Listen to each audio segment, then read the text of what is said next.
জুয়া খেলায় একজন ব্যক্তি 4 লক্ষ টাকা হারিয়েছে। এর মধ্যে 1 লাখ টাকা ছিল ধারের এবং 3 লাখ টাকা চাকরি করে জমানো। এমত অবস্থায় প্রশ্ন হলো, সে যদি পরবর্তী জুয়া খেলার মাধ্যমে সে অন্তত 1 লাখ টাকাও ফেরত পায় এবং তা উঠায়, তবে কি তা তার জন্য হারাম হবে? এইটাকে বলে খাসিরাত দুনিয়া ওয়াল আখিরা, ওয়াযালিকা হুয়াল খুসরানুল মুবিন। আহা, দুনিয়াও গেছে, আখিরাতও গেছে, টাকাও গেছে, আল্লাহও নারাজ হয়েছে। আল্লাহ রাব্বুল আলামিন আমাদেরকে হেফাজত করুন। ভাইরা আমার, আমরা হয়তো ভাইয়ের হালত শুনে হাসছি, আমরা এরকম কত অন্যায় করছি, কত গুনাহ করছি, বেমালুম আমরা আল্লাহর নাফরমানি কাজ করে যাচ্ছি। আল্লাহ আমাকে আপনাকে আমাদের সবাইকে পরিপূর্ণ তাকওয়ার জীবন দান করেন। আল্লাহর বান্দেগীর ভিতরে যে স্বাদ, অন্য কোনো কিছুতে সে স্বাদ নাই। ইবাদতের সে স্বাদ যেন আমরা পাই, সেজন্য নবী আমল শিখাইছেন। 5 ওয়াক্ত নামাজের পরে একটা দোয়া কখনো আমরা ছাড়বো না। আল্লাহুম্মা আইন্নি আলা যিকরিকা ওয়া শুকরিকা ওয়া হুসনি ইবাদাতিক। মাশাআল্লাহ, আপনারা সবাই জানেন আল্লাহুম্মা আইন্নি আলা যিকরিকা ওয়া শুকরিকা ওয়া হুসনি ইবাদাতিক। আল্লাহ, আপনার জিকির, আপনার শুকর এবং আপনাকে সুন্দর করে ইবাদত করতে আপনি আমাকে সাহায্য করেন, আমি যেন পারি, আপনি আমাকে সাহায্য করেন।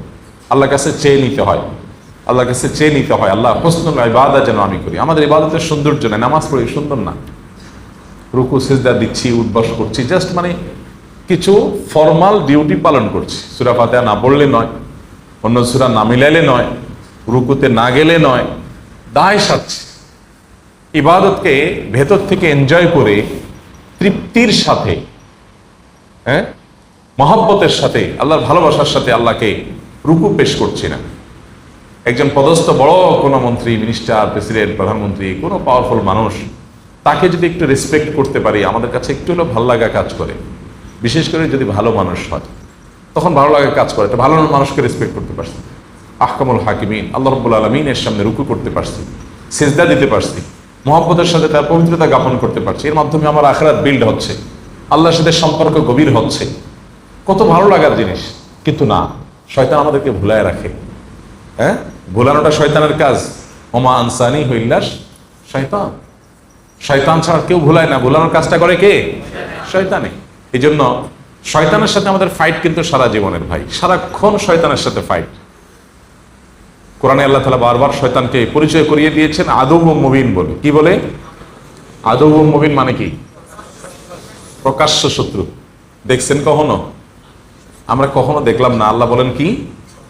প্রকাশ্য শত্রু। আরে ভাই, যে শত্রু কোনোদিন দেখলামই না, দেখার কোনো স্কোপও নাই, তাকে আল্লাহ বলছেন কি?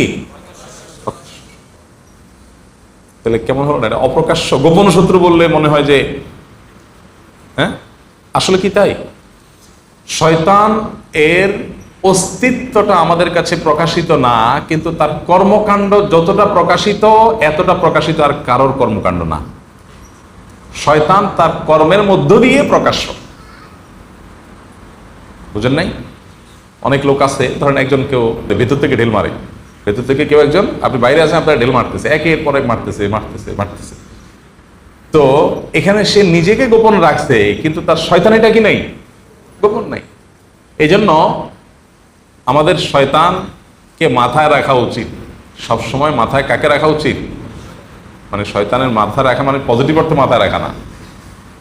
মাথা রাখা মানে শয়তানের কথা চিন্তায় থাকা উচিত যে ইবলিস কিন্তু বসে নেই, ইবলিস কিন্তু বসে নেই।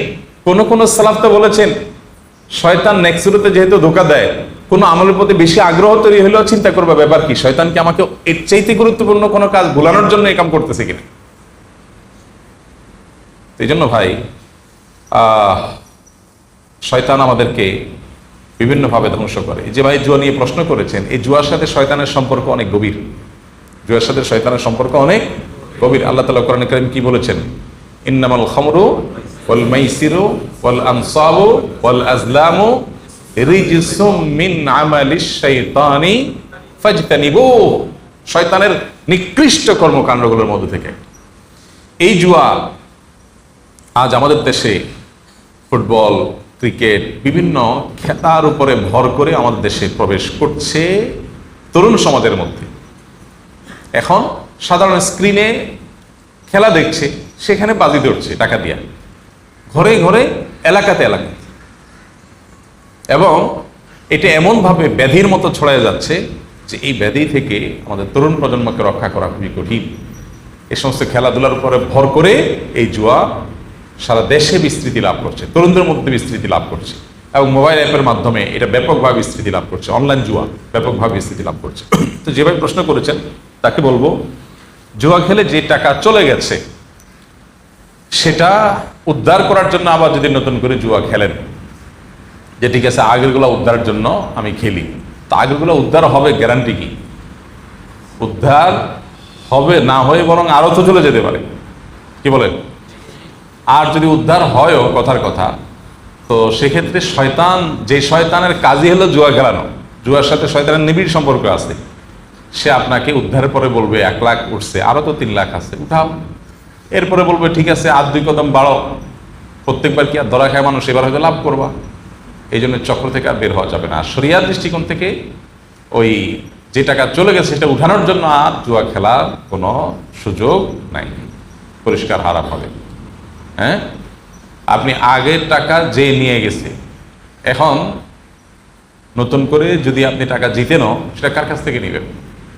আর আগের ক্ষতিপূরণের জন্য নতুন করে আবার জুয়া খেলা, এটা যায় যাবে না। বরং এক কাজ করেন, দেখেন শয়তান যে এখানে কুবুদ্ধি দিচ্ছে ভদ্রলোকের, দেখেন এটা একটা আইডিয়া, মানে একটা কু আইডিয়া দিছে, এর একটা ক্লু এখানে দেই। সেটা হলো, আচ্ছা যেই টাকা চলে গেছে এটা উদ্ধারের জন্য জুয়া খেলতে বুদ্ধি দিছে শয়তান। কেন শয়তান এই বুদ্ধিটা দিতে পারলো না যে ওইটা উঠার জন্য তুমি এখন জানতো মেহনত করে ব্যবসা শুরু করে দাও? কি বলেন? এই বুদ্ধিটা দেওয়া যেত না? কিন্তু না, শয়তান তারে এই যে কুবুদ্ধি যে শয়তান দিছে তার প্রমাণ হলো এটা। সুবুদ্ধির আলামত হইতো কি? ভাই জুয়া আমার 1 লাখ টাকা গেছে, আগে আমি 8 ঘন্টা ডিউটি করতাম, এখন 12 ঘন্টা না 14 ঘন্টা ডিউটি করবো, ওভারটাইম করে করে 1 লাখ আমি উঠাই ফেলবো। অথবা আগে আমি ব্যবসা করতাম যতটুকু মনোযোগ দিয়ে, এখন তার ডাবল মনোযোগ দিয়ে ব্যবসা করব, বেশি সময় দিয়ে ব্যবসা করব।